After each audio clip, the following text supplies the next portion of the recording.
ఈ సమయంలో ఇక్కడికి చేరి వచ్చినటువంటి సందర్భము మనకందరికీ తెలుసు. ఎందుకు చేరి వచ్చి ఉంటున్నాము? సహోదరుడు ప్రకాశం అన్న, ఎలిజబెత్ అక్క వాళ్ళ పెద్ద కుమారుడు ప్రభు సన్నిధిలోనికి పిలువబడి మరి సంవత్సర దినములు కావచ్చినది కనుక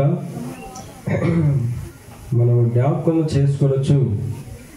ఈ యొక్క సహవాసంగా మనం కూడుకుంటూ వచ్చాం. అంతేకాదు ఆ కుటుంబమునకు ప్రభు నామమున ఆదరణ, అలాగే గొప్ప నిరీక్షణ దేవుని విషయంలో కలుగుటకు, అంతేకాదు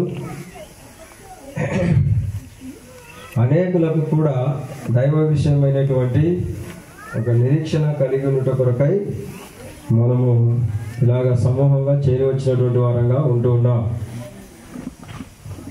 దేవుని యొక్క వాక్యంలో నుండి కొన్ని మాటలు మనం చదువుకొని ఆ స్థితిని మనము ధ్యానించుకొని ప్రభువును మనం ఎరిగినటువంటి వారమై ప్రభువు మన కొరకై సిద్ధపరిచినటువంటి వాటిని తెలుసుకొని ప్రభువులో మనము కూడా సంపూర్ణులుగా చేయబడినట్లుగా దేవుని వాక్యం నుండి అపోస్తలుడైన పౌలు తెస్సలోనికీయులకు రాసినటువంటి మొదటి పత్రిక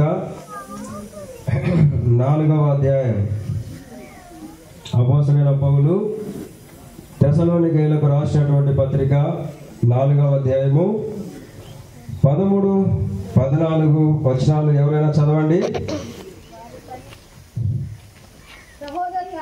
సహోదరులారా, నిరీక్షణ లేని ఇతరుల వలె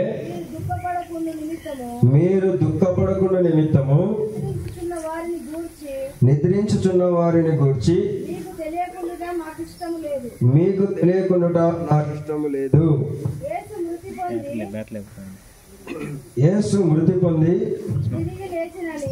తిరిగి లేచనని మనం నమ్మిన యెడల అదే ప్రకారము యేసునందు నిద్రించిన వారిని దేవుడు ఆయనతో కూడా వెంట పెట్టుకొని వచ్చును. ప్రభు సహాయం కొరకై చిన్న ప్రార్థన చేసుకుంటాం.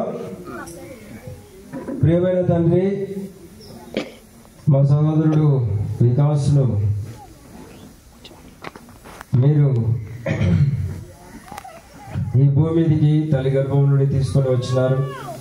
తన కొరకై మీరు నియమించిన దినములన్నిటను మీరు కృపణించి నడిపిస్తూ వచ్చినారు. మీ సమయం అందు తిరిగి మీ వద్దకు మీరు తీసుకున్నారు. మరలా ఇప్పుడు మీరు ఆయనను మీతో కూడా వెంట పెట్టుకొని వచ్చేటువంటి వాడుగా ఉంటున్నారు కనుక ఈ నిరీక్షణను కలిగినటువంటి వారుగా మీరు మా కొరకు సిద్ధపరిచిన రక్షణను ఎరుగునట్లుగా మీరు మాకు ఇచ్చినటువంటి సత్యమును లేఖనమును మేము ఎరిగి నిన్ను గణపరచడానికి మీ కృప దయచేయండి ప్రభా. మరి సమయానుకూలంగా మీ ప్రజలకు మీరు ఇచ్చిన తలంపులు, మీరు ఇచ్చినటువంటి మాటలను పంచుకున్నటకు మీ దాసుడు అయోగ్యుడు అపాత్రుడు మీరు కడిగి పవిత్రపరచండి, బలపరచమని ప్రార్థన చేస్తుంటున్నాం. అంతేకాదు ప్రభా, మరి వాక్యమును మేము ఎరిగి సత్యమందు మేము నిలిచి ఆ ప్రకారమైనటువంటి స్థితిలో మిమ్మల్ని గణపరచుటకు మీ వల్ల కలుగు సంతోషంలో పాలు పొందుటకు మమ్మల్ని సిద్ధపరచుమని యేసుక్రీస్తు ప్రభు ఘనమైన నామమున స్తుతించి ప్రార్థిస్తున్నాము తండ్రి, ఆమేన్.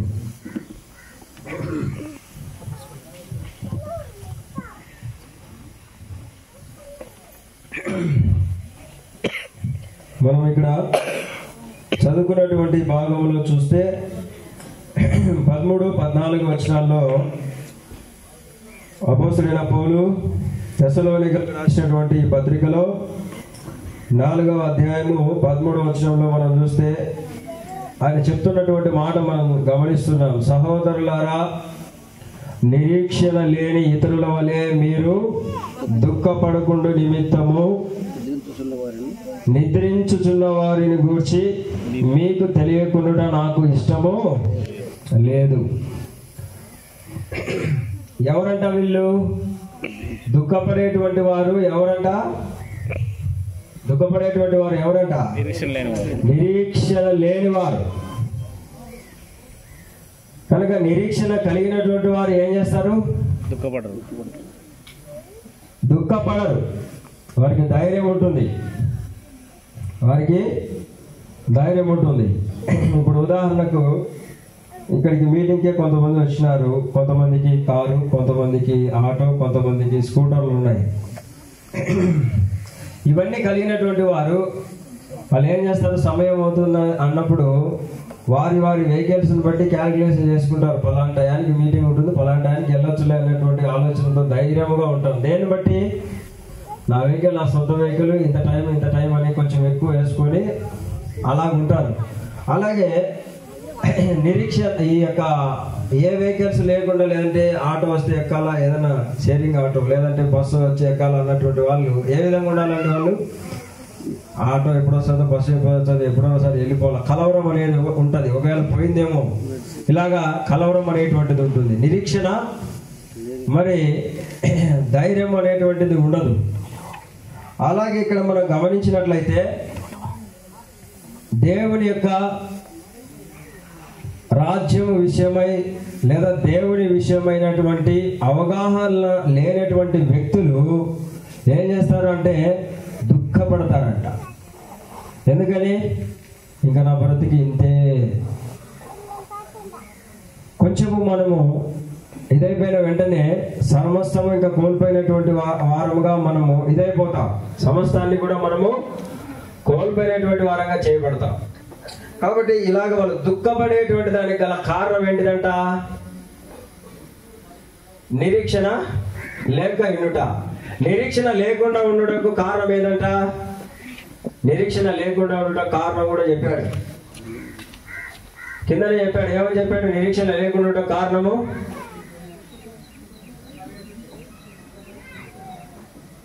నిరీక్షణ లేని ఇతరుల వల్లే మీరు దుఃఖపడకుండా నిమిత్తము నిద్రించుచున్న వారిని గురించి మీకు ఎందుకు వాళ్ళకి నిరీక్షణ లేదండి? తెలియదు కాబట్టి నిరీక్షణ లేదు. కనుక తెలియనటువంటి వారుగా ఉండడం అనేటువంటి స్థితి, కనుక దీని విషయమై ఎరిగినటువంటి వారంగా మనం ఉండాలి. అందుకనే సొలొమోను చెప్తాడు ఏమని? సంతోషముగా ఆనందముగా ఉండేటువంటి ఇంటికి వెళ్ళుట కంటే కూడా ఎక్కడికి వెళ్ళాలంట? దుఃఖముతో ప్రలాపించేటువంటి వారి ఇంటికి మనం వెళ్ళాలి. ఎందుకొరకు వెళ్ళాలంటే అక్కడ మరణము అందరికీ సంప్రాప్తిస్తుంది కనుక దానిని గురించి మనం తెలుసుకునేటువంటి దాని కొరకై అని అంటాడు.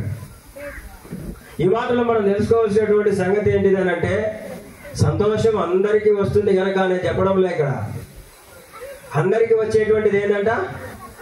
మరణము అందరికీ సంప్రాప్తిస్తుంది. మరణం అందరికీ వస్తుంది కనుక అది తెలుసుకొనుట అనేటువంటిది అవసరము అని అంటున్నాడు. కనుక ఈ లోకంలో మనము ఏది తెలుసుకొనుట అవసరమో దాన్ని తెలుసుకోకుండా ఉన్నాం. ఏది అవసరం లేదో దాన్ని తెలుసుకుంటూ ఉన్నాం. కాబట్టి మనకి ఏం కలుగుతుంది అని అంటే దుఃఖము కలుగుతుంది. యాకోబు భక్తుడు అంటాడు 4వ అధ్యాయంలో ఏమంటాడు? మీలో యుద్ధములు పోరాటములు దేని నుండి కలుగుచున్నవి?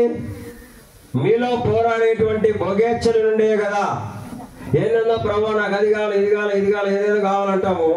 మన కోరికలన్నీ తీర్చడానికి ఆయన మొక్కులవాడు కాదు. ఆయన ప్రభు చిత్తానుసారంగా మనం ఎదిగి ప్రభు ఇచ్చేటువంటి కృపను జీవమును పొందగలిగే వారంగా మనం ఉండాలి.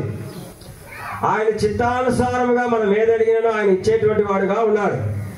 కాబట్టి ఇక్కడ యాకోబు భక్తుడు చెప్తున్నటువంటి ఆ సందర్భంలో చూస్తే వాళ్ళ శరీరంలో, వాళ్ళ తలంపులలో, వాళ్ళ హృదయాలలో కలిగేటువంటి భోగేచ్ఛల కొరకు అడిగి వాళ్ళు ఏం చేస్తున్నారంటే దుఃఖపడుతున్నారు. అసలైంది తెలుసుకునేటువంటి దాని కొరకై వాళ్ళు అడగడం లేదు, లేదంటే తెలుసుకోవడం లేదు.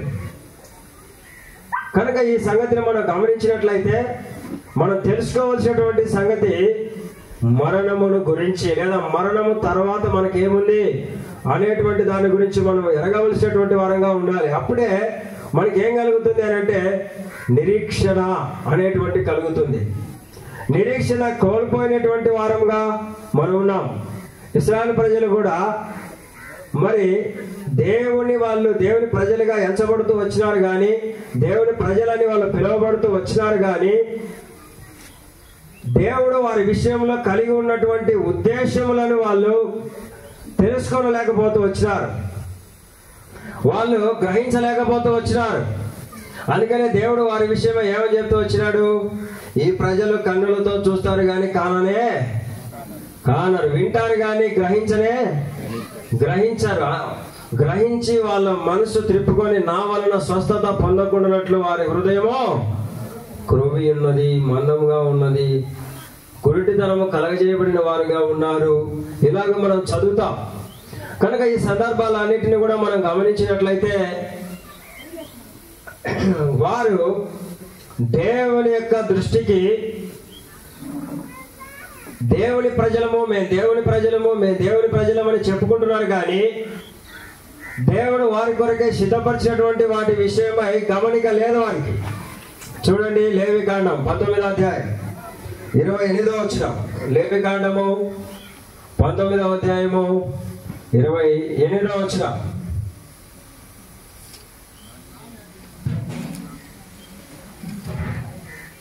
ఎవరు తీస్తే చదవండి.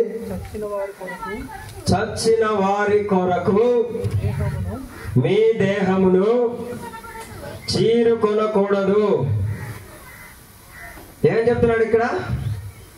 చనిపోయినటువంటి వారి కొరకు మీ దేహమును చీరుకొనకూడదు. మనం ఈ దినాల్లో గమనిస్తే చనిపోయినటువంటి వారి కొరకు మనము ప్రలాపించవచ్చు, ఏడవచ్చు, దుఃఖపడవచ్చు.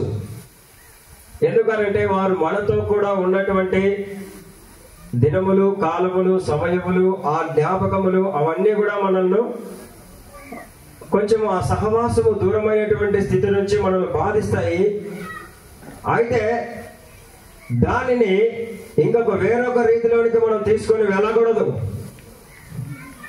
దాన్ని మనం ప్రభువుకు అప్పచెప్పవలసినటువంటి వారంగా ఉండాలి. మనకు బాగా తెలుసు, యోబుని గురించి మనం బాగా అన్ని విషయాలు కూడా ఎరుగుదాము. యోబు సమస్తాన్ని కలిగి ఉన్నాడు.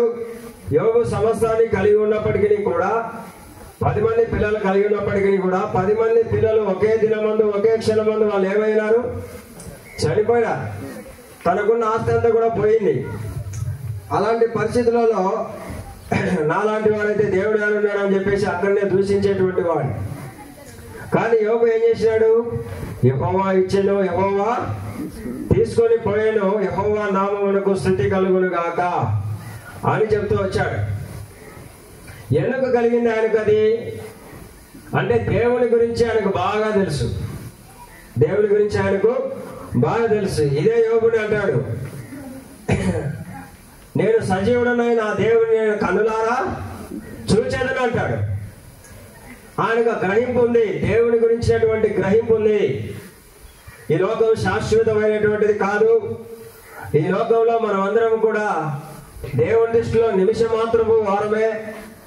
కాబట్టి ఇది శాశ్వతమైనది కాదు. దేవునితో కూడా ఉండేటువంటి దినములు, సమయములు, కాలములు విలువైనటువంటివి, శ్రేష్టమైనటువంటివి అనే సంగతి యోబు ఎరిగినటువంటి వాడుగా ఉన్నాడు. కాబట్టి ఆయనకు ఆ దుఃఖం లేదు. పిల్లల విషయంలో చనిపోయినారని వాళ్ళ విషయంలో దుఃఖం లేదని కాదు. ఇంకా లేరే వాళ్ళు లేకపోతే ఇంకా నేను ఎట్లా అనేటువంటి ఆ దుఃఖం లేదు ఆయనకు. చీరుకొనటం అంటే ఇంకా నేను కూడా చనిపోతా అనేటువంటి విధానంలో. సమూయేలు గ్రంథంలో మనం చూస్తే 12వ అధ్యాయంలో దావీదు కూడా ఏం చేస్తూ వచ్చాడు?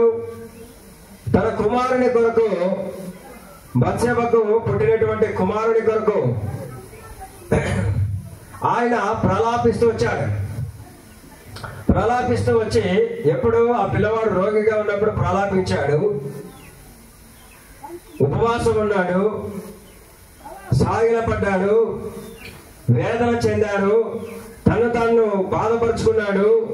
అయితే ఎప్పుడైతే కనుక పిల్లవాడు చనిపోయినాడు అనేటువంటి సంగతి తెలుసుకున్నాడో తన దగ్గర ఉన్నటువంటి పరిచారకులు ఆ సంగతి ఆయనకి తెలపలేదు. ఆ తెలపలేనటువంటి సమయంలో ఏం జరుగుతూ వచ్చింది?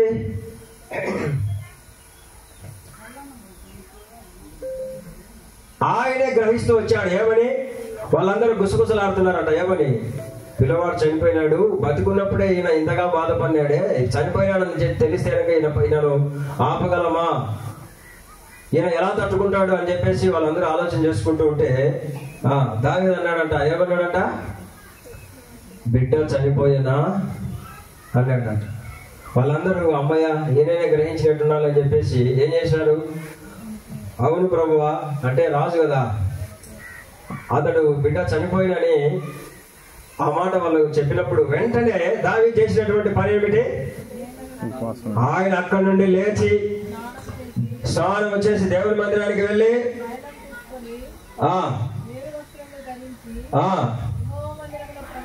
కనుక లేచాడంట, స్నానం చేసినాడంట, వేరు వస్త్రములు ధరించినాడంట, మందిరంలోనికి వెళ్ళినాడంట. చదవక దేవునికి మొక్కి, దేవునికి వందనాలు చెల్లించి, దేవుని స్తుతించి తిరిగి తన ఇంటికి వచ్చి భోజనము తెమ్మనగా వారు వడ్డించింది కదా. మనకు కూడా విడ్డూరం ఉంటుంది కదా. చాలా మంది చనిపోయినప్పుడు భోజనం చేయమంటే ఏంది రాడా, చనిపోయిన వాళ్ళు భోజనం చేద్దామంటున్నారు అంటారు. లోకము దీన్ని వ్యతిరేకిస్తుంది. అందుకని ఇక్కడ అంటున్నాడు అపోస్తలుడైన పౌలు, నిరీక్షణ లేని ఇతరుల వలె మీరు తెక్కించకుండా నిమిత్తము నిద్రించుతున్న వారిని గురించి మీకు తెలియకుండా నాకు ఇష్టమో లేదు. అందుకని చాలా సందర్భాల్లో ప్రభువైన యేసుక్రీస్తు వారు చెప్తూ వచ్చాడు, ఈ చిన్నది నిద్రించుచున్నదే గాని చనిపోలేదు. దేవుడి దృష్టిలో నిద్రామణం, దేవుడి ఎందున్నటువంటి వారు. కాబట్టి ఈ సంగతిని ఇక్కడ తెలియపరుస్తున్నాడు. అందుకని ఇశ్రాయేలీయులకు కూడా ఒక ఆజ్ఞ ఇచ్చాడు. ఏమని? మీరు చనిపోయినటువంటి వారి విషయమై దుఃఖపడవచ్చు, బాధపడవచ్చు, ఏడవచ్చు, కానీ వారి కొరకు మీరు ఏం చేయకూడదు? చీరుకొనకూడదు. చాలా మంది గాయపరుచుకుంటారు, ఇంకా నా బిడ్డ పోయింది, నేనెందుకు, నేను కూడా చనిపోతా. కనుక ఇలాంటి విధానంలో మనము ఉంటాం. కనుక ఇది మనకు దేవుడు దూరపరుస్తున్నాడు. యెహెజ్కేలు గ్రంథం 37:11 చూడండి. యెహెజ్కేలు గ్రంథం 37వ అధ్యాయము 11వ వచనం.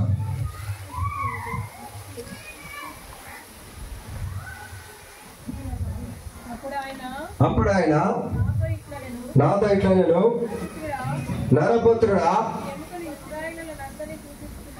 ఈ ఎముకలు ఇశ్రాయేలు అందరినీ సూచించుచున్నవి. వారు తమ ఎముకలు వాళ్ళు అనుకుంటున్నారట, మన ఎముకలు ఎండిపోయాను, మన ఆశలు విఫలమాయను, మనం నాశనం అయిపోతుంది, ఇంకేమి లేదు, సర్వస్వం పోయింది, ఇంకంతా పోయింది, ఇంకేమి లేదు, ఇంకెట్ట ఇట్లాగా బాధపడేటువంటి వారుగా ఉంటున్నారు వాళ్ళు. తర్వాత చదవక కాబట్టి ప్రవచనం ఎత్తి వారితో ఇట్లను, ప్రభువు యెహోవా సెలవిచ్చినదేమనగా, నా ప్రజలారా, మీరున్న సమాధులను నేను తెరచెదను, సమాధులలో నుండి మిమ్మల్ని బయటికి రప్పించి ఇశ్రాయేలు దేశంలోనికి తోడుకొని వచ్చాను.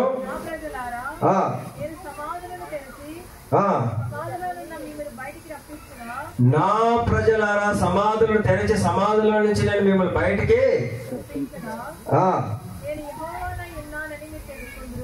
నేను అలాగా తప్పించగా నేను యెహోవానై ఉన్నానని మీరు తెలుసుకుందరు. ఇక్కడ యెహోవా దేవుడు కాదని వాళ్ళు అన్నారా ఏమన్నా?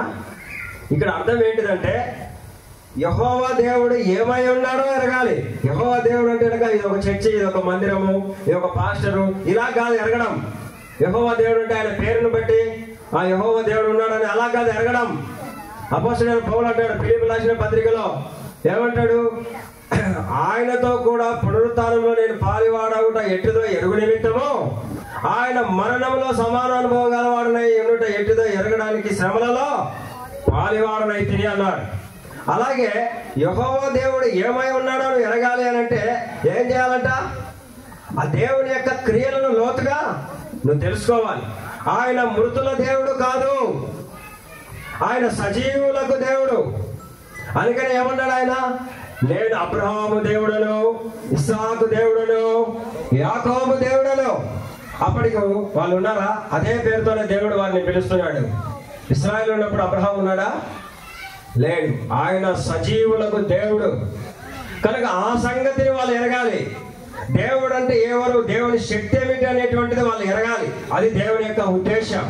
అందుకని ఇక్కడ చెప్తున్నాడంట, ఆ ప్రజలను శ్రమలలో తీసుకెళ్ళాడంట. ఇంకా మా చేత ఏం కాదు, మేము నాశనం అయిపోతుంది, మా ప్రయత్నాలన్నీ కూడా విఫలమైపోయినాయి అని అనుకుంటున్నారంట. అక్క కూడా ఎంతో బాధపడేది ఎలిజబెత్ అక్క కుమారుని విషయంలో. ఎంతో ఖర్చు పెట్టాము, ఎంతో చదివించాము, తర్వాత తనకు బాగాలేనప్పుడు కూడా ఎంతో మేము చూసుకున్నామన్నా. దేవుడు చక్కగా బాగు చేశాడన్నా, కానీ ఎందుకో మరి దేవుడు తీసుకున్నాడు. మనకు దుఃఖకరమే కానీ దేవుని దృష్టిలో ఇప్పుడు మనకు పగలు వస్తుంది, రాత్రి వస్తుంది. కానీ దేవుడు పైగా ఉన్నవాడు, ఆయనకు రెండు ఏకదృష్టిగానే ఉన్నాయి. దేవుడు అంత దూరం కూడా కాదు.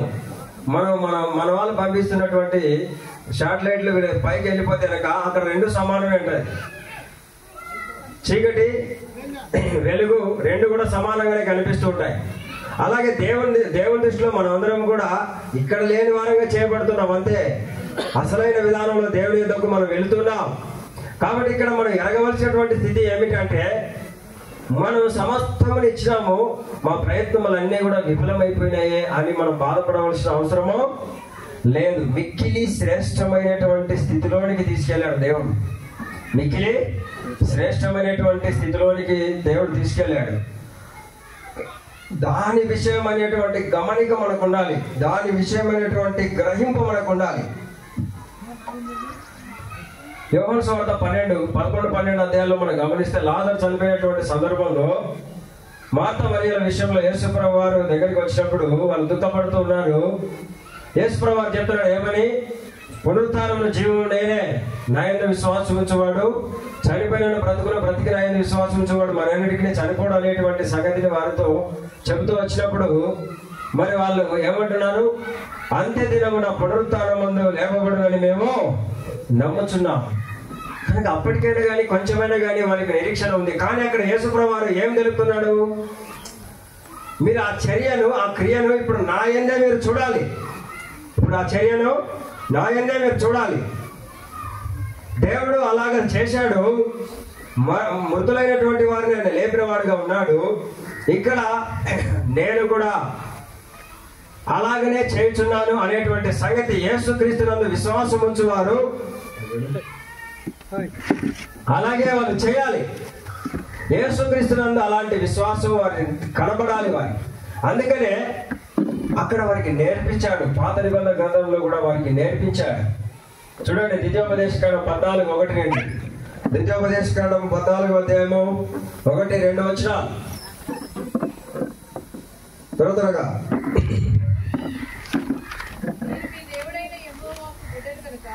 మీరు మీ దేవుడైన యెహోవాకు బిడ్డలు గనక చనిపోయిన వాడెవరిని బట్టి మిమ్మును మీరు కోసుకొనకూడదు. దుఃఖపడు, బాధపడు, వేదన పడు, మంచిదే. కానీ అయితే ఇంకా ఏమి లేదు, నేనెందుకు అనేటువంటి స్థితిలోనికి నువ్వు రాకూడదు. ఎందుకనంటే నువ్వు ఎవరంట? చదవక. మీరు మీ దేవుడైన యెహోవాకు బిడ్డలు అంటే అర్థం ఏంటిది? మీరు నా బిడ్డలు కాబట్టి మీరు చనిపోయినా కానీ ఏమైనా కానీ మీరు నిమ్మలంగానే ఉండాలా, ఏడ్చకూడదు, అట్లా కాదని చెప్పేటువంటి మాట. మీ దేవుడైన యెహోవా ఎవరైనా? ఆయన ఉన్నవాడు, ఆది అంతము లేనటువంటి వాడు, సర్వము ఆయనే అయి ఉన్నటువంటి వాడు, ఆయనే కలుగజేయవాడు, ఆయనే తన దగ్గరికి తిరిగి మళ్ళా పిలుచుకునేటువంటి వాడు. ఈ శక్తిని ఎరిగి ఉండాలి అనేటువంటిది ఆయన చెప్తున్నాడు అక్కడ. నువ్వు దేవుని ఎరిగినా ఊరికి దేవుని మందిరానికి వస్తున్నావు పోతున్నావు అది కాదు. దేవుడు, ఆ దేవుని యొక్క శక్తి ఏమిటి, ఆ దేవుడు ఏమై ఉన్నాడు, ఆయన ప్రభావం ఎంత, ఆయన బలం ఎంత అనేటువంటి స్థితిని ఎరిగి ఉండాలి. అది నేర్పిస్తున్నాడు అక్కడ ఆయన. మీరు ప్రతిష్ఠితమైనటువంటి వారు. అక్కడ చదవక ఇంకా కొంచెం 2వ వచనం, ఏలైనగా మీ దేవుడైన యెహోవాకు నీవు ప్రతిష్ఠిత జనము, ఆయన కొరకైనటువంటి జనములు. కాబట్టి నీకు దేవుడు ఇచ్చినటువంటి వారందరూ కూడా, వారందరిని బట్టి నువ్వు ఏడవచ్చు. ఒకవేళ చనిపోతే దుఃఖపడవచ్చు. యాకోబు నీతో ఏడ్చినారు, అబ్రాహాము నీతో ఏడ్చినారు, యోసేపు నిమిత్తం ఏడ్చినారు. అందరి గురించి కూడా, శారా గురించి, లేయా గురించి, రాహేలు గురించి ఏడ్చినారు, దుఃఖములు సలిపినారు. సలుపు మంచిదే కానీ అయితే వారే సర్వము ఇంకా అన్నట్లుగా నీవు ఉండకూడదు. నీ దేవుని నువ్వు ఎరగాలి. ఆ సంగతిని ఇక్కడ చెప్తున్నాడు.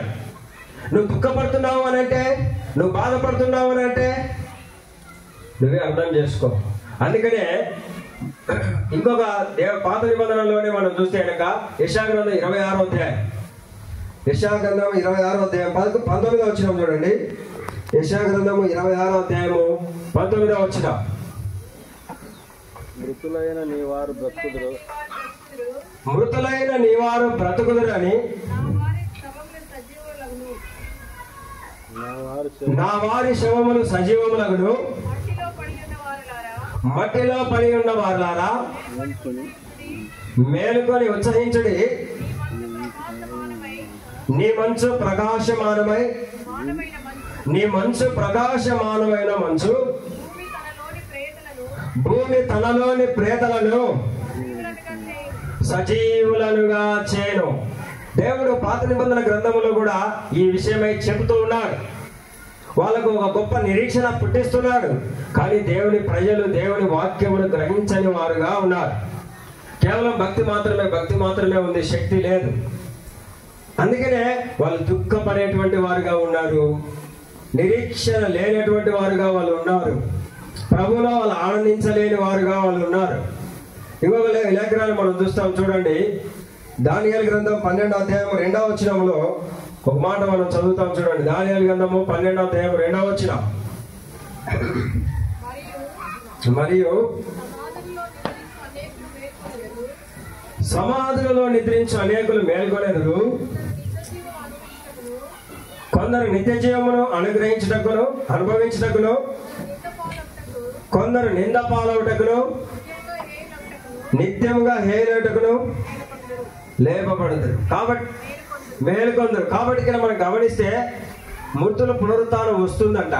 కానీ కొంతమంది మేలు కొరకు, కొంతమంది శిక్ష కొరకు వాళ్ళు వెళ్ళేటువంటి వారుగా ఉంటున్నారంట.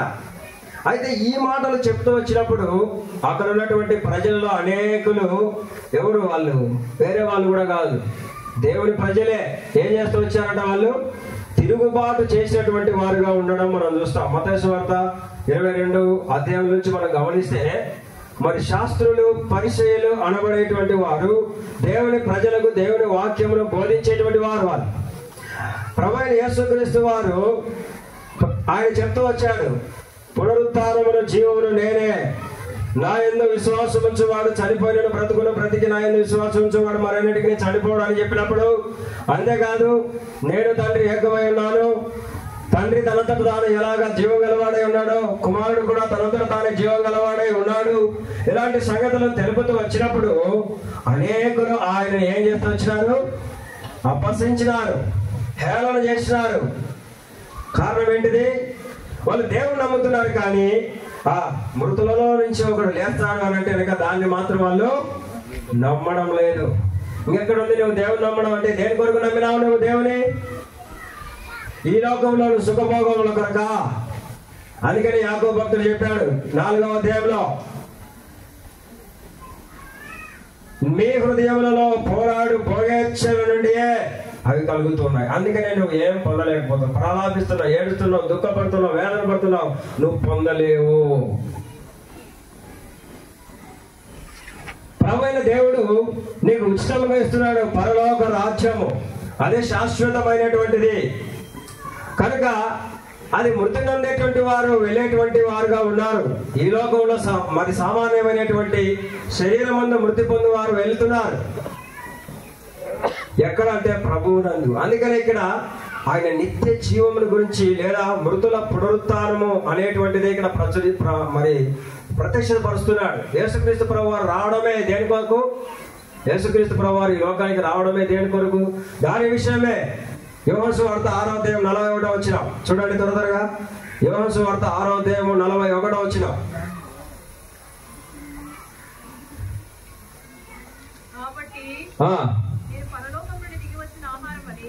నేను పరలోకం నుండి దిగి వచ్చిన ఆహారం అని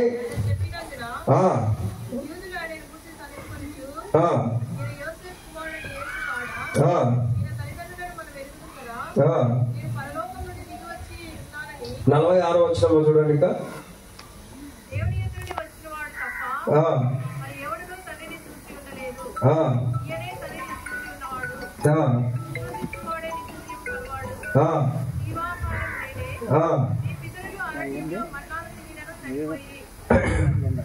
కాబట్టి అంత్యదినమున వాని లేపుడే నా తండ్రి చిత్తము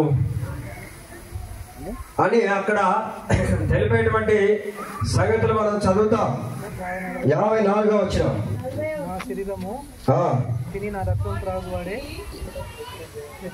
ఎన్నో వచనం అక్క? 40వ వచనం చదవండి.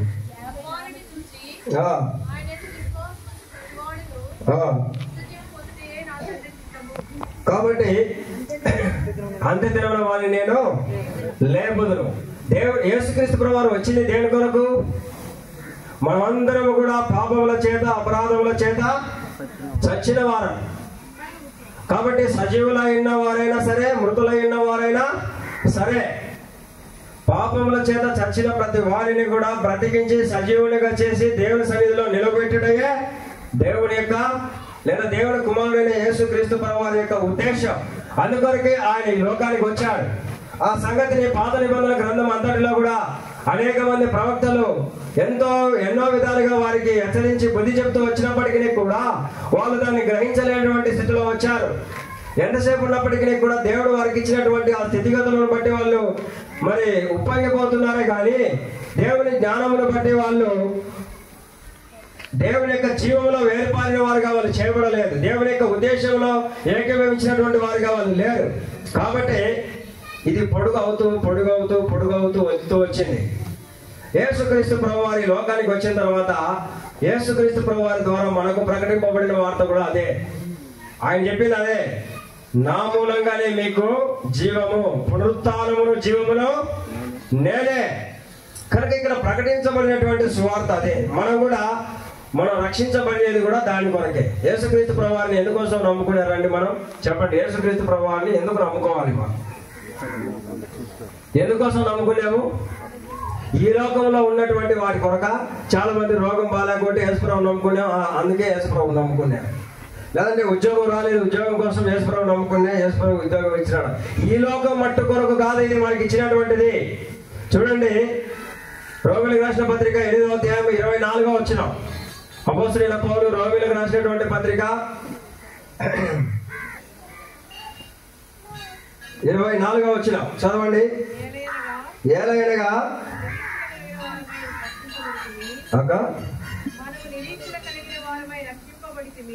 మనము నిరీక్షణ కలిగిన వారమై ఏం చేయబడ్డామంట?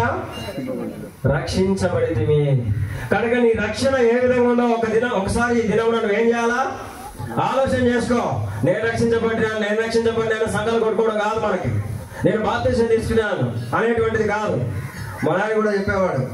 మేము చిన్నప్పుడు మందిరానికి వెళ్తూ వచ్చినప్పుడు మా అమ్మ మా అక్క వాళ్ళు చెప్పేవాళ్ళు, నువ్వు కూడా రానన్నా మందిరానికి యేసుప్రభు నమ్ముకోనంటే, మీరు నాకు పుట్టి నాకు చెప్పేటోళ్ళు అయినారా? మీరు నాకు బ్రిటిష్ వాళ్ళు ఇచ్చినారు బాప్తిసం, మీరేందిరా నాకు చెప్పేది అంటాడు మా నాయన.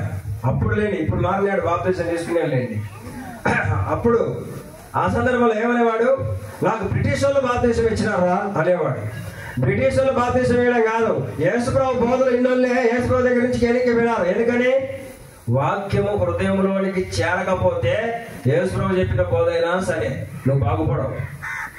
అర్థమైందా? ఎవరు వాళ్ళు? మళ్ళీ శిష్యులు 70 మంది చిల్లర మంది శిష్యులు ఏమైనారు వాళ్ళు? దేని కొరకు వెళ్ళిపోయారంట వాళ్ళు? నా శరీరం తిని నా రక్తం తాగువాడే నిత్య జీవం గలవాడు, వాడిని నేను అంత్యదినం నా లేపదును అని చెప్పిన మాటకే వాళ్ళు వెళ్ళిపోయినారట. తెలియలేదు. అందుకనే నీవు నేను ఈ లోకంలో యేసు ప్రభువుని మనం ఎందుకు నమ్ముకోవాలి అంటే, నీ రోగములు బాగయ్యేదానికో, నీ ఇంటి కోసమో, నీ భార్య కొరకో, నీ పిల్లల కొరకో, నీ ఆస్తి కొరకో, నీ బంధువుల కొరకో, లేదంటే ఇంకొక దాని కొరకో, ఈ లోక సంబంధమైనటువంటి దాని కొరకు కాదు. మనం ఒక నిరీక్షణ కలిగినటువంటి వారమై ఏం చేయబడ్డాము? రక్షించబడ్డాం. ఏంటిదంట ఆ నిరీక్షణ? ఆ నిరీక్షణ ఏంటిదంట? మొదటి యోహాను పత్రిక 2:22 అనుకుంటా చూడండి. మొదటి యోహాను పత్రిక 2వ అధ్యాయము 22వ వచనం. యేసుక్రీస్తు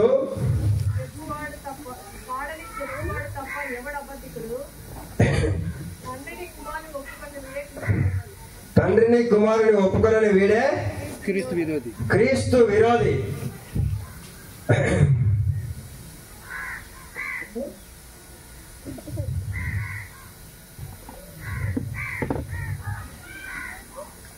మనం గమనిస్తే అపోస్తల కార్యములు 1వ అధ్యాయము 22వ వచనంలో చూడండి. అపోస్తల కార్యములు 1వ అధ్యాయము 22వ వచనం. కాబట్టి యోహాను బాప్తిసం ఇచ్చినది మొదలుకొని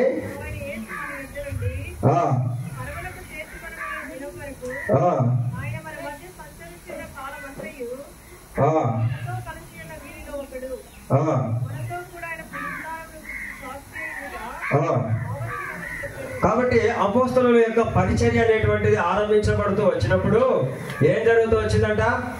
ఈ పరిచర్యలో పాలు పంపులు కలిగినటువంటి వాడిగా ఉన్నటువంటి వ్యక్తి ఎవరై ఉండాలంట? యేసు క్రీస్తు ప్రభువును గురించిన సమస్త సంగతులు ఎరిగి దేని గురించి సాక్షి అయి ఉండాలంట? అతను మృతుల పునరుత్థానమును గురించినటువంటి సాక్షిగా తాను ఉండాలి. అందుకనే ప్రభు అయిన యేసుక్రీస్తు వారిని వాళ్ళు ప్రకటిస్తూ వచ్చినప్పుడు ఎవరిని ప్రకటిస్తూ వచ్చినారు? అపోస్తలుడైన పౌలు కూడా ఏం చెప్తూ వచ్చినాడు? సువార్త అంటే ఏంటిదంట? మనం మామూలుగా చెప్పేటువంటి సువార్తగా అసలైనటువంటి సువార్త ఏం చెప్పాడు అపోస్తలుడైన పౌలు? ప్రభు అయిన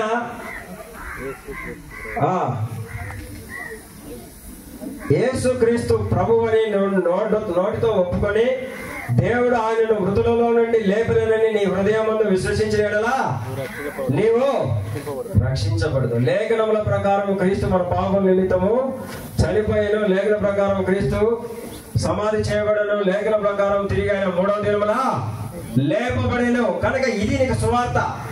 కనుక మనం రక్షించబడినప్పుడు ఏ విధానంలో మనం రక్షించబడ్డామంట? దేని కొరకు? ఈ లోక సంబంధమైనటువంటి వాటి కొరకు కాదు మనం రక్షించబడినటువంటిది. ఈ లోక సంబంధమైనటువంటి విషయాలలో మనం రక్షించబడలేదు. పర సంబంధమైనటువంటి వాటి విషయమై నిరీక్షణ కలిగి మనం ఏం చేయబడ్డాము? రక్షించబడ్డాం. కనుక రక్షించబడినటువంటి మనకు ఏముండకూడదంట? దుఃఖం ఉండకూడదు. దుఃఖం ఉంది అంటే నీలో నీవు ఇంకా ప్రభువుని ఏం చేయలేదు, ఎరగలేదు, తెలుసుకోలేదు. ఇక్కడ వాళ్ళు తెలుసుకోనకుండానే వాళ్ళు ఉంటూ వచ్చారు.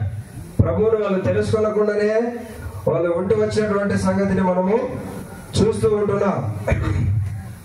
తర్వాత మనం గమనిస్తే మనకు చెప్పబడినటువంటి సంగతుల విషయంలో కూడా మొదటి కొరింథీయులకు రాసినటువంటి పత్రిక 15వ అధ్యాయంలో చూడండి, ఒక మాట ఉంటుంది. మొదటి కొరింథీయులకు రాసినటువంటి పత్రిక 15వ అధ్యాయంలో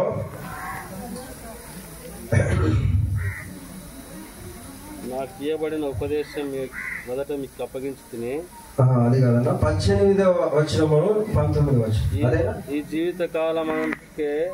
జీవిత కాలము మట్టికే క్రీస్తునందు నిరీక్షించిన వారమైన ఎడల, మనము క్రీస్తునందు నిరీక్షించిన వారమైన ఎడల మనుషులందరికంటే దౌర్భాగ్యం అవుతామంట. ఏంటిది?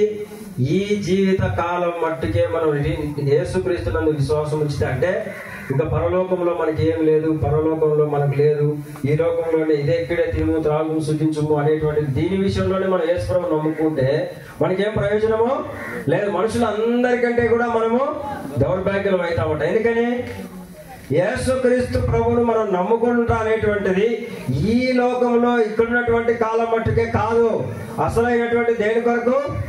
పరమున కొరకు. అదే మృతుల పునరుత్థానము కొరకైనటువంటి నిరీక్షణతో మనం యేసు ప్రభువును నమ్ముకున్నాం. అందుకనే మన నిరీక్షణ కలిగినటువంటి వారమై మనం రక్షించబడితిమి. అందుకనే మనం చదువుకున్నటువంటి ఈ భాగంలో నిరీక్షణ లేనటువంటి వ్యక్తులు దుఃఖిస్తారు, నిరీక్షణ లేని వ్యక్తులు దుఃఖించినట్లుగా నువ్వు దుఃఖించకూడదు అని చెప్తున్నాడు ఇక్కడ. కనుక ఏంటిది ఆ నిరీక్షణ అంటే, ప్రభువైన యేసుక్రీస్తు వారు నీకు నాకు మనకందరికి కూడా అనుగ్రహిస్తానని చెప్పినటువంటి నిత్య జీవము. మొదటి యోహాను పత్రికలో ఉండాలన్నమాట. మనం చూడండి, ఆయన నిత్య జీవం అనుగ్రహిస్తానని అని చెప్పినటువంటిదే ఆ వాగ్దానం అనేటువంటి మాట చెప్తాడు. మొదటి యోహాను పత్రికలోనే ఉండాలి ఆ మాట. కనుక దేవుడు మనకు వాగ్దానం చేశాడు, నేను నీకు నిత్య జీవమును ఇస్తాను అని. అంతేకాదు ఇందాక మనం చదువుకున్నాం కదా యోహాను సువార్త 6వ అధ్యాయంలో 40వ వచనంలో, అంత్య దినమున నేను వానిని లేపుటయే నా తండ్రి యొక్క చిత్తము. కనుక యేసు ప్రభువునందు విశ్వాసం ఉంచినటువంటి మనము నిరీక్షణ కలిగినటువంటి వారంగా ఉన్నప్పుడే అది నీకు నాకు మనకు ఏమవుతుందట, అది ప్రయోజనకరం అవుతుంది. కనుక మన రక్షణ యొక్క సామర్థ్యము అది, మనకు ప్రభు ఇచ్చినటువంటి వాగ్దానం యొక్క ఫలం అది. కనుక దానిని మనం గ్రహించినటువంటి వారంగా ఉండాలి. కనుక ఇప్పుడు మనం తిరిగి తెస్సలోనికల పత్రికలోనికి వస్తాము. మొదటి తెస్సలోనిక పత్రికలో 4వ అధ్యాయంలో 15వ వచనం చదవండి. ఇప్పుడు ఎవరైనా 15వ వచనం. మేము ప్రభువు మాటను బట్టి మేము ప్రభు మాటను బట్టి మీతో చెప్పినదేమనగా, ప్రభువు రాకడ వరకు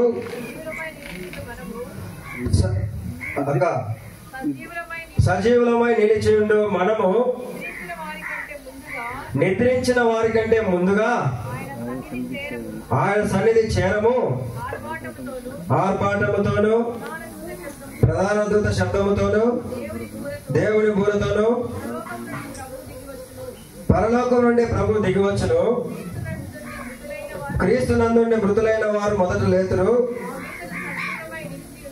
ఆ మీదట సజీవులమై నిలిచిండు మనము వారితో కూడా ఏకముగా ప్రభువును ఎదుర్కొనుటకు ఆకాశ మండలములకు మేఘముల మీద కొనిపోబడదుము. కాగా మనము సదాకాలం ప్రభుతో కూడా ఉందము. కాబట్టి మీరు ఈ మాటల చేత ఒకరినొకడు ఆదరించుకొనుడి. ఏ మాటల చేత ఆదరించబడాలంట? మనము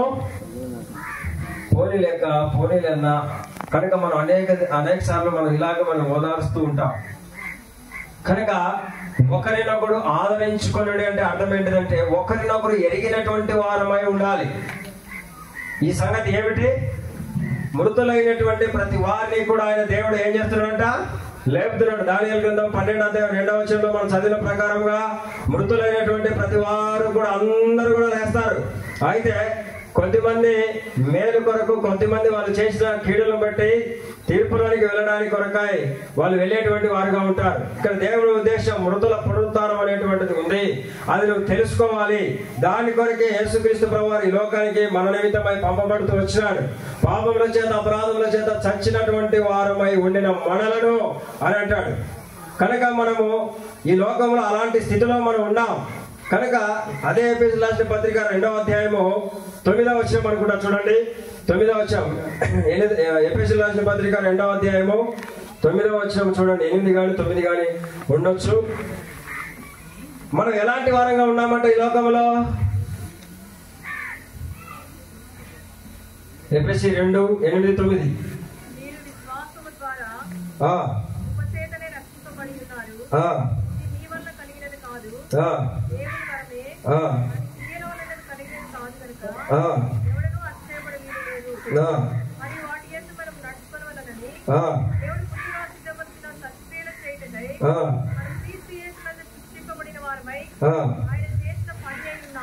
చదవండి ఇంకా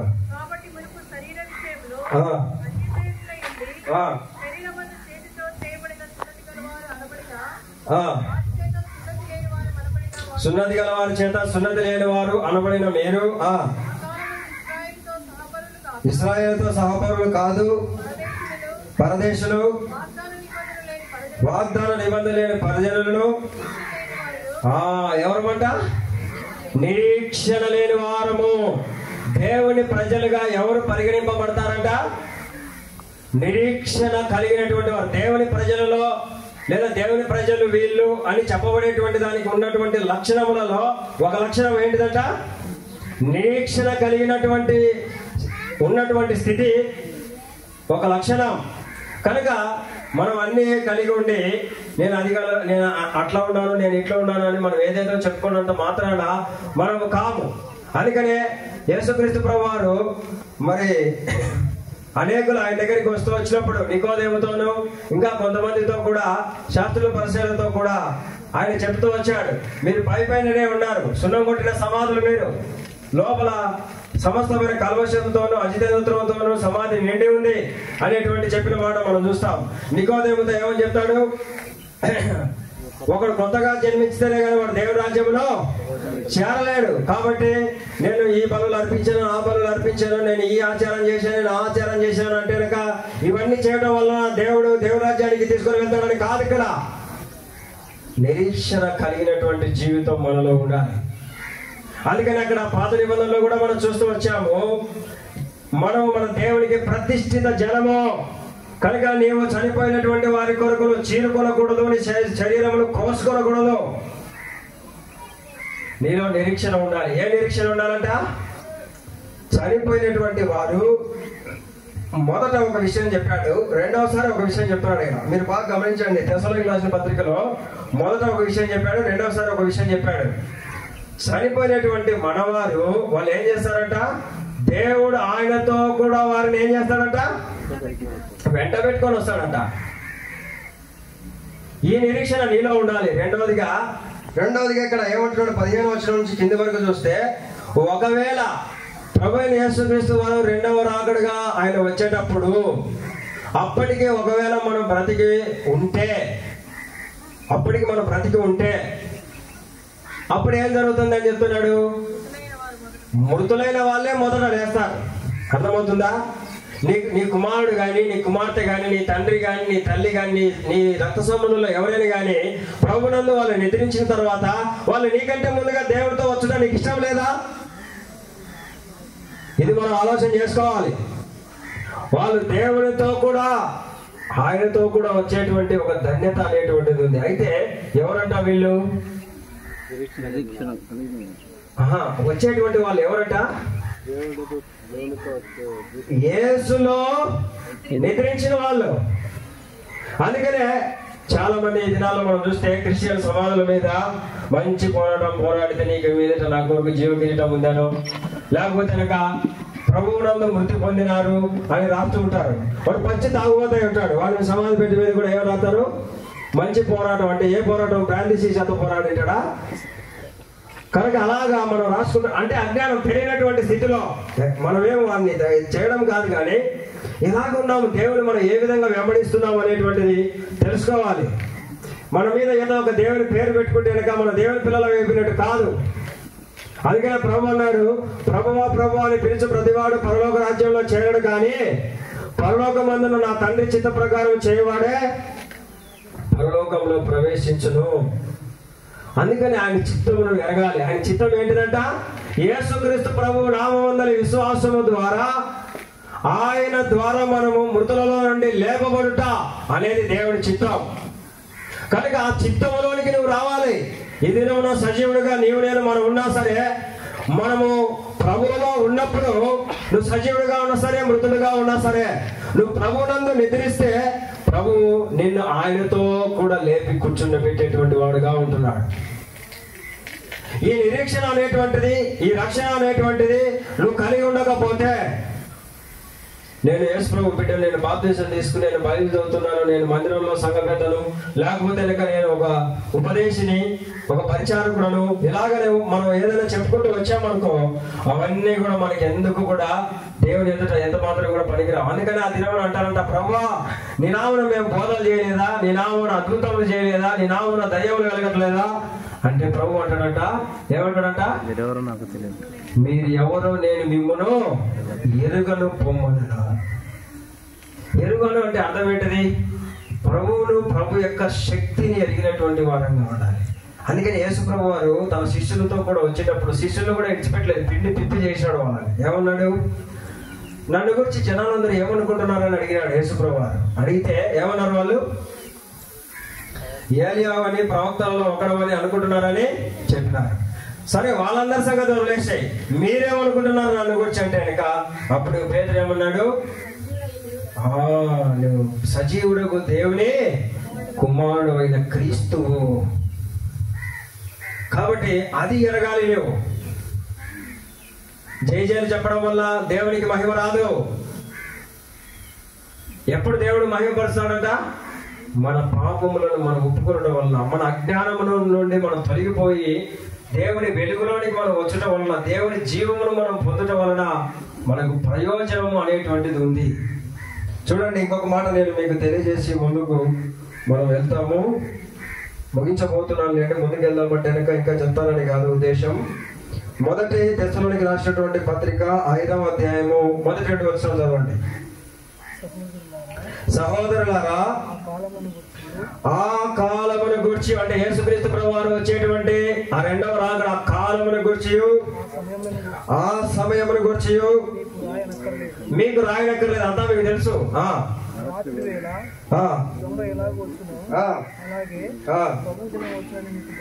రాత్రి వేళ దొంగ ఎలాగో వచ్చును అలాగే ప్రభు దినము వచ్చునని మీకు బాగా తెలియను.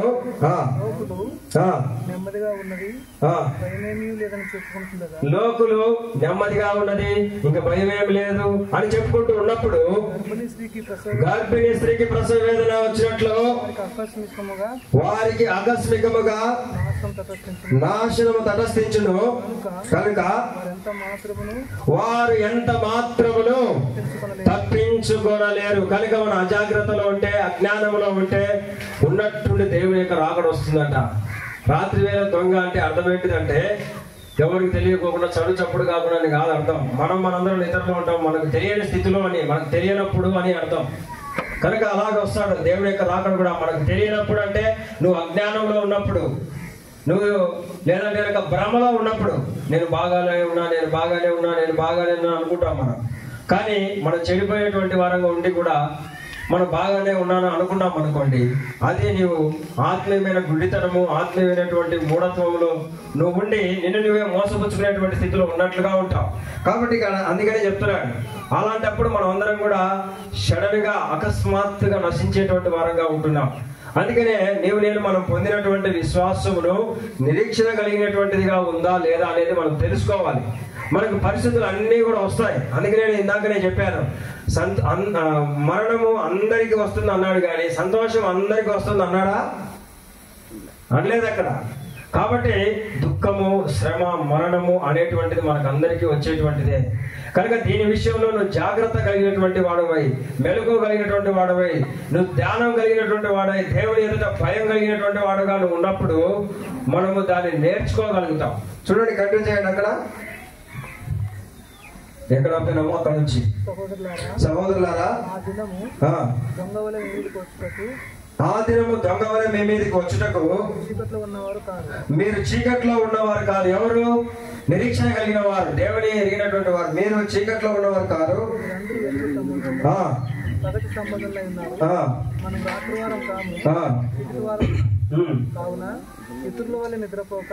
ఇతరుల వలె నిద్రపోక. ఇక్కడ మనం మొదట ఏం చదువుకున్నాము? నిరీక్షణ లేని ఇతరుల వలె మనం ఉండొద్దు, నిద్రించేటువంటి ఇతరుల వలె మనము ఉండొద్దు. కనుక ఇతరుల వలె మీరు నిద్రపోక, చదువు, మెలకువగా ఉండి మత్తులం కాక ఉందము. మెలకువగా ఉండి మత్తులము కాక ఉందము.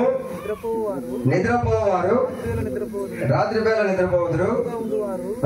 రాత్రి వేళ మత్తుగా ఉందరు. మనం పగటి వారమై ఉన్నాం గనక మత్తులు అయి ఉండక విశ్వాస ప్రేమలను కవచము రక్షణ నిరీక్షణను శిరస్రాణము ధరించుకుందాము. రక్షణ నిరీక్షణను శిరస్రాణము ధరించుకుందాము. ఎందుకనగా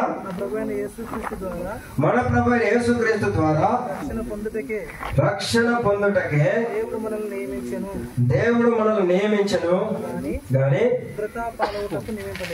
ఉగ్రత పాల్గొటకు దేవుడు నియమింపలేదు. అయిపోయిందా? మనము మేలుకొని ఉన్నను నిద్రపోతున్నాను. ఈ మాట బట్టి నేను ఎంత చదివించింది నేను కన్సంట్రేట్ చేయాలి. చదవడా? మనం మేలుకొని ఉన్నను చనిపోయి ఉన్నను తనతో కూడా జీవించు నిమిత్తము ఆయన మన కొరకు మృతి పొందెను. కాబట్టి మీరు ఇప్పుడు చేస్తున్నట్టుగానే ఒకరినొకడు ఆదరించి ఒకరినొకడు క్షేమాభివృద్ధి కలగజేయుడి. ఒకరినొకడు ఆదరించి ఒకరినొకడు క్షేమాభివృద్ధి కలిగించండి. కాబట్టి ఏమి ఆదరణ కలిగి ఉండాలంటే ఇక్కడ మనం జీవించి ఉన్నా చనిపోయి ఉన్నా దేవుని యందు ఉన్నటువంటి వారంగా ఉండాలి. కాబట్టి యేసుక్రీస్తు ప్రభువారు మన కొరకు ఏం చేయబడ్డాడంటే ఆయన మృతి పొందాడు. కనుక దేవుళ్ళలో మనం ఉండాలనేటువంటి ఉద్దేశంతో, దేవుళ్ళలో సజీవులుగా ఉండాలనేటువంటి ఉద్దేశంలో ఇక్కడ ఏం తెలియబడుతుంది మనకనంటే మృతులు సజీవులు ఇద్దరు కూడా దేవుని వారుగానే. ఇక్కడ మనం చదివిన మొదటి దశలోని పత్రిక 4వ అధ్యాయము మనము 16-17 వచనాల్లో మనం చదువుకుంటూ వచ్చినాం కదా. అక్కడ ఏమన్నాడు? మొదట మృతులైన వారు లేస్తారు, తర్వాత ఆ మీదట సజీవులమై ఉండి మనము ఆయనతో కూడా మేఘాల మీద కొనుక్కోబడతాం, ఆయన ఎదుర్కోండి దానికి అని చెప్తున్నాడు. ఇక్కడ మృతులు లేపబడుతున్నారు, సజీవులు లేపబడుతున్నారు. ఎవరు ఇక్కడ వీళ్ళు అంటే ప్రభువునందు నిద్రించిన మృతులు, ప్రభువునందు నిద్రించినటువంటి మృతులు. అందుకని ఇక్కడ మనం చదివిన ఈ భాగంలో 5వ అధ్యాయంలో 8వ వచనం అది మనం చదివినది. మనం మేల్కొని ఉన్నను చనిపోయి ఉన్నను 10వ వచనమా 11వ వచనం. మేల్కొని ఉన్నను చనిపోయినను ఎవరి వారంగా ఉండాలి? క్రీస్తులో ఉన్న వారంగా, ఆయన యందు ఉన్న వారంగా ఉండడానికి కొరకై దేవుడు మన కొరకు మృతి పొందిన వాడుగా ఉన్నాడు. కనుక యేసుక్రీస్తు ప్రభువారు నా పాపాల కొరకు చనిపోయిన ప్రభు, నా పాపాల కొరకు చనిపోయిన ప్రభు అంటే నిరంతరం పాపం చేస్తూ ఉంటూ చనిపోతూ ఉంటాడు దేవుడు. అది కూడా కాదైన నీ పాపాల విషయమై చనిపోయాడు, సమాధి చేయబడ్డాడు, తిరిగి ఆయన లేచి ఉన్నాడు. అదే ప్రకారముగా మనమందరం కూడా యేసుక్రీస్తు నామమందు మనం కూడా ఒక్కసారే హెబ్రీయులకు రాసిన పత్రిక 9వ అధ్యాయము 27వ వచనం, హెబ్రీయులకు రాసిన పత్రిక 9వ అధ్యాయము 22వ వచనం చూడండి. హెబ్రీ 9:27 క్షమించండి. మనుషులు ఒక్కసారే మృతి పొందవలను, మనుషులు ఒక్కసారే మృతి పొందవలనని నియమింపబడెను. ఆ తర్వాత తీర్పు జరుగును. అలాగనే క్రీస్తు కూడా అనేక పాపములు భరించుటకు ఒక్కసారి అర్పింపబడెను. కాబట్టి మనుషులు ఒక్కసారి మృతి పొందాలి, తర్వాత తీర్పు జరుగుతుంది, మళ్ళా ఏముండదు. అలాగే క్రీస్తు కూడా మనందరి పాపముల కొరకై ఒక్కసారి ఆయన అర్పింపబడ్డాడు. తన కొరకు కనిపెట్టుకుని ఉండి వారి రక్షణ నిమిత్తము, తన కొరకు కనిపెట్టుకుని ఉండి వారి రక్షణ కొరకై పాపం లేకుండా ఆయన రెండవసారి ప్రత్యక్షమవుతాడు దేవుడు. కాబట్టి ఈ నిరీక్షణ మనలో ఉండాలి. కనుక మనమందరం ఇక్కడ ఎందుకు రక్షించబడ్డామంటే పాపముల చేత అపరాధముల చేత చచ్చి ఉన్నాము. శరీర మరణము ఆత్మీయ మరణం నొందినటువంటి మనలను క్రీస్తు యేసులో నుంచి సజీవులుగా చేసి మనం సజీవులుగా ఉన్నా మృతులుగా ఉన్నా సరే ఆయన రాజ్యంలో ఆయన వచ్చినప్పుడు మనమందరం కూడా దేవుని పిల్లలాగా ఎత్తపడేటువంటి దాని కొరకై గొప్ప నిరీక్షణ కలిగిన వారంగా ఈ లోకంలో జీవించే నిమిత్తము ఆయన వచ్చే వరకు కూడా ఇలాంటి జీవితాన్ని ఈ లోకంలో కలిగి ఉండి కొనసాగించుకునేటువంటి దాని కొరకై ఇది ఆయన మనకు అనుగ్రహించినటువంటి జీవితము, క్రైస్తవ జీవితం. ఇది ఒక మతం కాదు, ఇది పరలోకానికి మార్గమైనటువంటిది. కాబట్టి దీనిని మనం ఎరిగినటువంటి వారముగా గ్రహింపుతో ప్రభువును మనం సత్యములు ఎరిగినటువంటి వారం అయితేమా, నువ్వు ఏ కులమైన ఏ మతమైన ఏ జాతి వర్ణవర్గ భేదములు కలిగిన వారమైనా సరే నువ్వు మనిషివే, నువ్వు మృతి పొందవలసినదే. కాబట్టి నువ్వు ఎవరైనా సరే అందరి నిమిత్తమై క్రీస్తు మరణించిన వాడుగా ఉన్నాడు. అందరినీ నీతిమంతులుగా తీర్చుట కొరకై ఆయన లేపబడిన వాడుగా ఉన్నాడు. ఆయన యందు విశ్వాసం ఉంచు ప్రతి వారిని కూడా ఆయన నీతిమంతులుగా తీర్చుటకు సమర్థుడు, శక్తివంతుడై ఉన్నాడు. ఈ యొక్క గొప్ప నిరీక్షణను, ఈ భాగ్యమును నీవు నేను మనమందరం కూడా గ్రహింపుతో మనం పొందాలి. ఈ గ్రహింపు లేనటువంటి ప్రజలు మనకున్నటువంటి దినంలో అనేకులు వాళ్ళందరూ కూడా గ్రహింపు లేకుండానే, తెలియకుండానే వాళ్ళు కాలం గతించినటువంటి వారిగా ఉన్నారు. వాళ్ళకు సమయం వెనక్కి రాదు. కానీ నీకు నేడు అనేటువంటి సమయం ఉంది. ఈ దినంలో సజీవుడిగా ఉన్న నీవు నేను మనందరికీ కూడా మనలో మనం సరి చేసుకునేదానికి, ఏదైతే తప్పు అయిపోయినదో దాన్ని సరి చేసుకునేదానికి, ఎక్కడైతే నష్టపడ్డామో, ఎక్కడైతే అజ్ఞానులుగా ఉన్నామో, ఎక్కడైతే చీకట్లో ఉన్నామో, ఎక్కడైతే అవిధేయతలో ఉన్నామో అక్కడి నుంచి మనం తిరిగి మనం సమకూర్చుకునేదానికి మనకు అవకాశం దొరుకుతుంది. అందుకనే ప్రభు వాక్యం చెప్తుంది, ఇదే రక్షణ దినము, ఇదే అనుకూల సమయము. మనము వికాస్ తల్లిదండ్రుల యొక్క ఆధీనంలో నుండి ఆయన వెళ్ళిపోయాడు, కానీ ఆయన నశించిపోలేదు. దేవుని యొద్దకు ఆయన వెళ్ళాడు. దేవుని యందు నిరీక్షణ కలిగిన వారు అయిన మనం అందరం కూడా ఆ బిడ్డ విషయమై ఒక నిరీక్షణ కలిగి ఉండాలి. ముఖ్యంగా తల్లిదండ్రులు, ఆ కుటుంబీకులు ఏం నిరీక్షణ కలిగి ఉండాలి? నా ప్రభు వచ్చినప్పుడు నా కుమారుడు నా ప్రభుతో కూడా వస్తాడు, లేదా నేను ప్రభు వచ్చినంత వరకు నేను ఉన్నప్పుడు నాకంటే ముందుగా నా కుమారుడే ప్రభువును ఎదుర్కొనే దానికి లేచి ఆయన ఎదుట నిలబడతాడు. నేను కూడా తర్వాత వెళ్ళి ఇద్దరం కలిసి తండ్రిని ఎదుర్కొనేటువంటి దాని కొరకై వెళుతూ ఉన్నాము. ఈ నిరీక్షణ అనేటువంటిది దాచబడి ఉంది. ఇది దాచబడి ఉంది అంటే నువ్వు దుఃఖపడవలసిన అవసరం లేదు, నువ్వు బాధపడవలసినటువంటి అవసరం లేదు. నీ తల్లిదండ్రిగానో, అన్ననో, తమ్ముడో, చెల్లిగానో, మరి మీకు రక్త సంబంధిగా మనకి ఏ బాధ ఉంటుందంటే మనతో కూడా గడిపినటువంటి క్షణాలు, మనతో కూడా ఉన్నటువంటి ఆ సమయం, ఇవన్నీ కూడా మనల్ని కొంచెం బాధిస్తాయి. కానీ అవి ప్రభువును స్తుతించాలి. మనం ప్రభు ఇది నీకు ఇష్టమైంది, నువ్వు తీసుకున్నావు, నీకు వందనాలని మనం ప్రభువును స్తుతించవలసినటువంటి వారంగా మనం ఉన్నాం. కానీ ఇక్కడ మనం నేర్చుకోవలసినటువంటి సంగతి ఇంకొకటి ఏంటిది? యెహోవా ఏమన్నాడు? యెహోవా ఇచ్చిన యెహోవా తీసుకుని పోయాను, యెహోవా నామమునకు స్తుతి కలుగును గాక.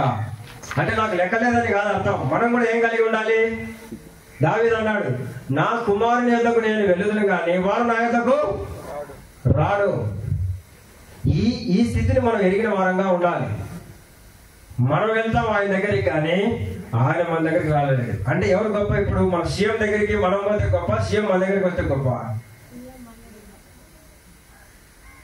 దేవుడే మనల్ని ఎదుర్కోవడానికి వస్తున్నాడు. అర్థమవుతుందా? దేవుడే మనల్ని ఎదుర్కొనేటువంటి దాని కొరకాయ, మనం ఆయన ఎదుర్కొనేటువంటి దాని కొరకాయ మనందరం కూడా మధ్యాకాశంలో కలుసుకునేటువంటి వారంగా ఉంటున్నాం. కాబట్టి ఈ నిరీక్షణ కలిగిన వారమై మనం ఆదరించుకోవాలి. కనుక మనం నిరీక్షణ లేని ఇతరుల వల్ల ఏం చేయకూడదంట? దుఃఖపడకూడదు. అలా ఉన్నామంటే అర్థం ఏంటిది? దేవుని ఎరిగి ఉన్నామని చెప్పుకున్నామే కానీ దేవుని గురించి నువ్వు ఏమి తెలియని వాడుగా దానవుగా ఉన్నావు.